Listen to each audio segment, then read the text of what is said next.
Alright, magandang araw po sa inyong lahat. Konting review para dito sa aking Expander GLS 2026. Ang kulay ng sasakyan ay quartz white pearl. Sabihin ko sa inyo kung ano yung mga in-upgrade ko dito para kung sakaling gusto nyo bumili ng ganitong klaseng sasakyan, makita nyo kung pwedeng i-upgrade din sa inyo. Unahin natin dito sa exterior ng sasakyan. Una, nagpalagay ako ng cover ng plate number. Tapos, naglagay din ako ng Bosch Europa horn. Ayan, dalawa lang. Kasi yung iba nagpapalagay apat So, sobrang lakas na nun. Next, nagpalagay ako ng slim fender. Yan. Sa GLS kasi, walang ganito. Sa Expander Cross meron. Pero dito, nagpalagay ako. Ayan. Apat yan. Sa front tsaka sa rear. And then, nagpalagay din ako ng step board. Ayan. Kabilaan yan. Sa kabilang side din meron. Then, of course, yung rain visor. Hindi mawala yan. Tapos, dito naman sa tint. Ayan, nagpalagay din ako ng tint para hindi kita sa loob. Protection na rin sa init kasi mainit sa Pilipinas. Ayan. Kabilaan. Nagpalagay din pala ako ng roof rail. Ayan, roof rail. OEM roof rail. Yung simple lang. Hindi yan, walang butas yan. Talagang diklip lang yan. Pero matibay yan. Kahit anong yugyug mo dyan. Hindi yan matatanggal. Pagdating naman dito sa loob, dito sa second row, yan. Nothing special. Marumi lang. Then yung likod ko, nakatupi lang yung third row. Pero, meron akong extrang steering wheel cover. Ano yan? Alcantara. Ayan. Pakita ko sa inyo. Ayan. Alcantara steering wheel yan. Then may mga payong ako, tapos mga camping chair. Minsan kasi nagka-camping kami. Tapos yun, bumili din ako ng pag kumain ka, kailangan ng lagayan. Ayan. Yan. Ito tayo sa driver seat. Ayan.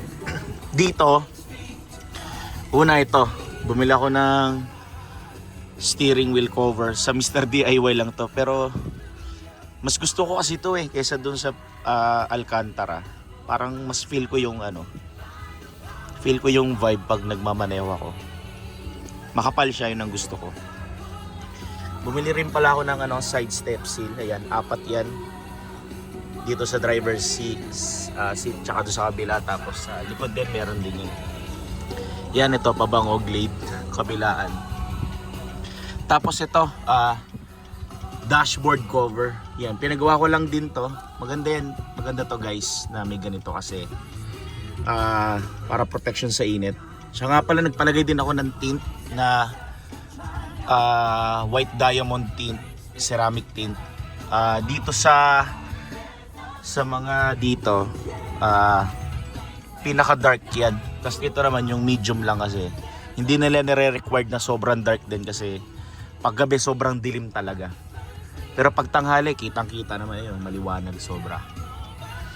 Tapos naglagay din ako ng yung patungan ng mga inumin. Yan, dalawa yan. Yan, bumili rin ako ng unan. Tapos ito nga pala guys, sa Expander GLS kasi naka fabric seat lang siya. So nagpagawa pa ako ng leather, Italian leather seat cover. Sa Expander Cross alam ko may ganun, nakamaroon na yun pero yung GLS na 2026 wala siya. So nagpagawa pa ako ng leather seat. Yan. Pero maganda naman, customized. Then dito naman, ayan, importante yung ganito. Tapos itong charger, ayan, ito. Importante to. Ayan. Tapos ito yung aking cellphone holder, yung MagSafe lang.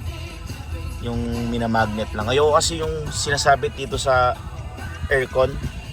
Nahaharangan yung aircon, tas maalog yun. Tapos yung iba dito nilalagay, pinapatong dito, tas yung parang may paganon. Pero ayoko ng ganon. Kaya ito lang yung binili ko, napakasimple lang.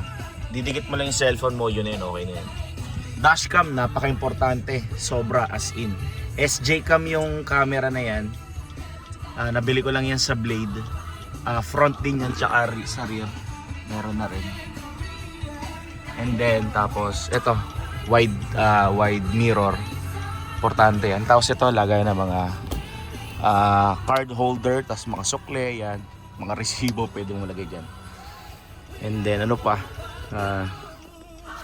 So far, yun lang naman yung upgrade ko. Yun, may trash bin din ako doon.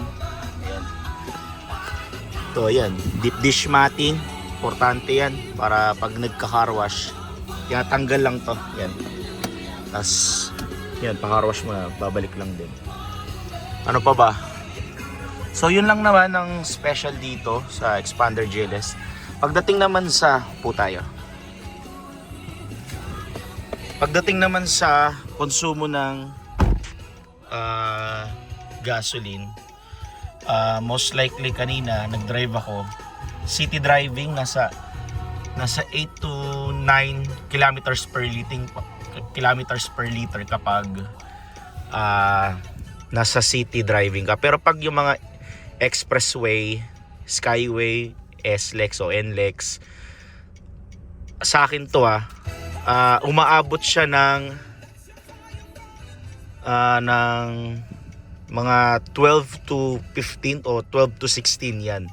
Yan yung observation ko sa takbo ng tipid ng gasolina ng Xpander. So depende yan sa inyo kung gaano kayo kalakas pumiga ng silinyador. So sa akin ganoon lang yung laruan ko. Dapat laging naka-eco lang para matipid. So yun lang guys, salamat. This is a Xpander GLS 2026 quartz white pearl. Thank you so much guys, and God bless.